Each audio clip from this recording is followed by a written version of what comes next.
नमस्कार मित्रांनो, तुम्हाला माहितीच असेल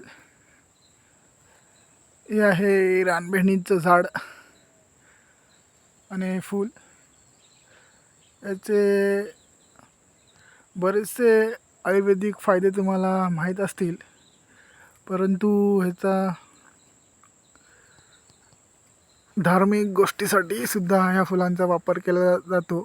सध्या दसरा चालू आहे आणि दसऱ्यामध्ये या फुलाला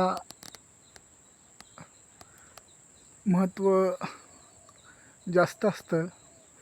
या फुलाच्या माळी करून आपण आपल्या देवाला वाहत असतो. बघा